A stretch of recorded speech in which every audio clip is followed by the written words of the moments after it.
Assalamualaikum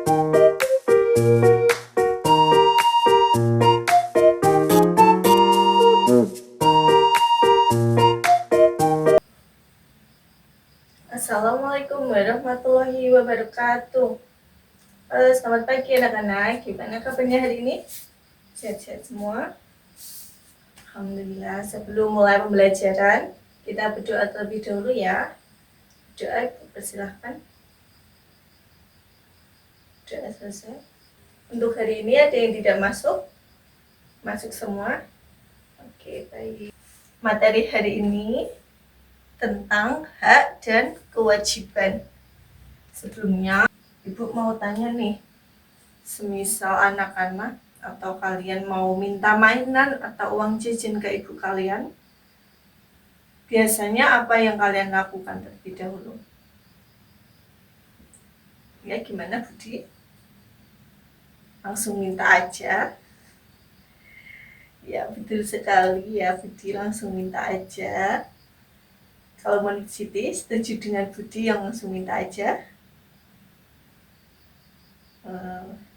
Harus dibaik-baikin dulu ya, biar nggak dimarahin. Sekarang Ibu mau mengajak kalian membayangkan, ketika sore itu Ibu lagi repot, mengurus rumah, belum lagi kalau punya adik mengurus adik, tiba-tiba kalian datang langsung minta uang, dibanding dengan kalian datang membantu dulu, Ibu akan lebih senang yang mana? Betul sekali, pasti Ibu akan lebih senang kalau kalian membantu, seperti membersihkan rumah dulu, menyapu, atau nungguin adik dulu. Anak-anak, percakapan kita dengan Budi dan Siti tadi, antara Budi dan Siti, itu adalah inti dari pembelajaran kita hari ini, yaitu tentang hak dan kewajiban. Budi tadi bilang kalau kita mau minta mainan atau uang jajan, kita tinggal minta saja. Nah, mainan, uang jajan, pakaian, makanan, kasih sayang, itu sebenarnya hal mutlak yang emang harus kalian dapatkan dari orang tua. Di dalam PKN, sesuatu yang harus kita dapatkan atau kita miliki itu dinamakan dengan hak. Sampai di sini ada yang mau ditanyakan atau kalian sudah paham? Jadi, mainan dan uang jajan tadi merupakan hak kalian yang harus kalian dapatkan atau terima dari orang tua. Bukan sampai di situ aja ya. Siti tadi bilang harus membantu dulu, meskipun alasannya biar tidak dimarahin, tapi kegiatan membantu seperti menyapu, membersihkan tempat tidurnya sendiri, atau menjaga adiknya dulu, itu merupakan sesuatu yang harus kita kerjakan dengan penuh tanggung jawab.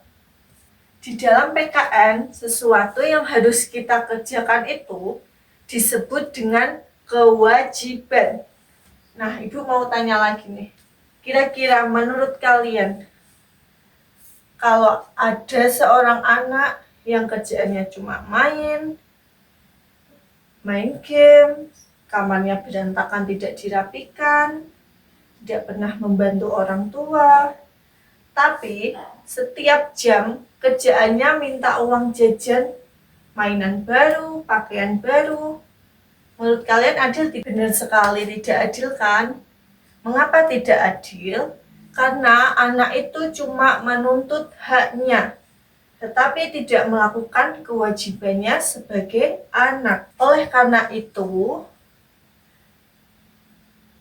aturan mendasar kita harus melakukan kewajiban dengan ikhlas dan penuh tanggung jawab, baru kita bisa menerima hak kita.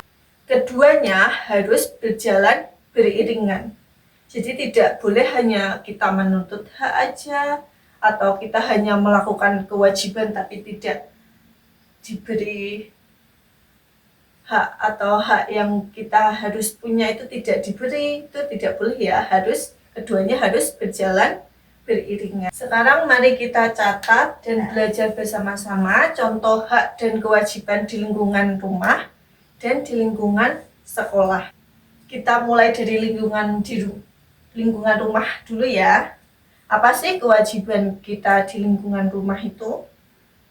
Pertama ada menghormati orang tua, mendengarkan nasihat orang tua, tidak boleh membantah orang tua, terus membantu orang tua membersihkan rumah, seperti yang ringan-ringan aja, menyapu, membersihkan kamar kalian sendiri, dan belajar seperti mengerjakan PR yang diberi di sekolah atau mengulang lagi pelajaran di sekolah.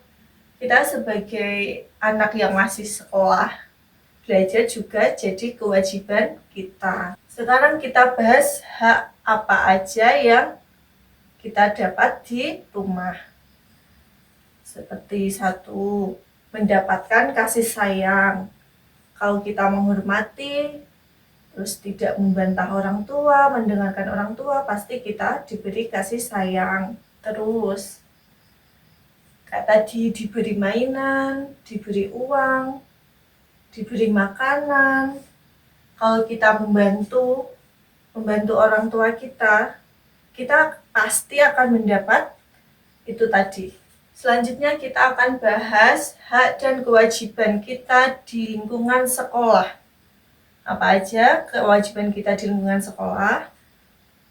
Mematuhi peraturan sekolah, membersihkan kelas atau lingkungan sekolah, menghormati guru yang ada di sekolah, bukan cuma guru aja, penjaga sekolah, terusan ibu kantin, menjaga fasilitas sekolah seperti tidak boleh mencoret-coret meja, kursi, atau tembok, tidak merusak tanaman atau tumbuhan yang ada di sekitar sekolah, dan piket kelas. Dan hak kita yang didapat di sekolah, mendapatkan ilmu. Kalian pasti akan diajari oleh guru dengan baik sehingga ilmunya nyampe juga dengan baik ke kalian. Menggunakan fasilitas sekolah seperti perpustakaan, kalian bisa meminjam buku, membaca buku di sana. Terus lapangan, kalian bisa bermain atau ya bermain sepak bola di sana. Dan juga mendapatkan perlakuan adil. Kita harus melakukan kewajiban kita terlebih dahulu, baru kita bisa menuntut hak kita sebagai anak, sebagai siswa. Sampai sini ada yang mau ditanyakan atau yang belum paham mengenai hak dan kewajiban? Sudah paham semua ya? Kesimpulan pembelajaran hari ini mengenai hak dan kewajiban. Hak dan kewajiban bisa dianggap seperti sepasang sepatu.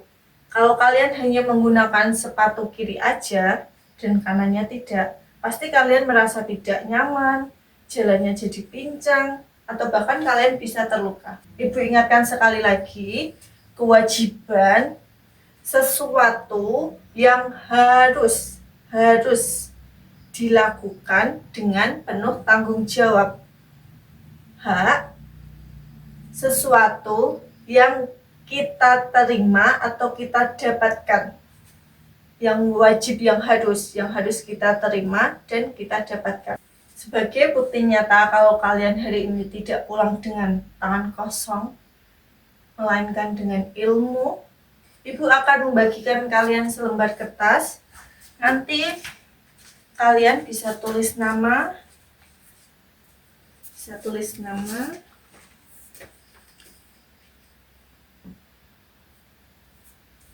dan kewajiban apa yang akan nanti kalian lakukan ketika sampai rumah. Ibu kasih waktu 2 menit ya. Jadi masih ingat kan kewajiban di rumah apa aja?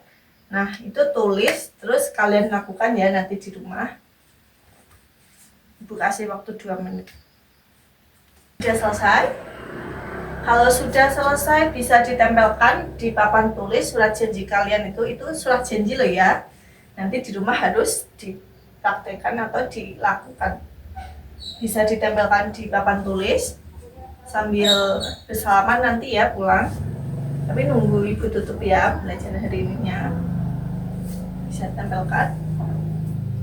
Nah, sudah selesai semua. Karena waktunya juga sudah habis, kita lanjutkan materinya di pertemuan berikutnya. Terima kasih diucapkan untuk semangatnya hari ini. Semoga besok-besok lebih semangat lagi ya untuk belajar. Kita mengucapkan hamdalah bersama-sama ya untuk menutup kegiatan hari ini. Alhamdulillah. Baik, kalian bisa pulang. Hati-hati pulangnya, kalau nyebrang lihat kanan kiri. Ibu akhiri, wassalamualaikum warahmatullahi wabarakatuh.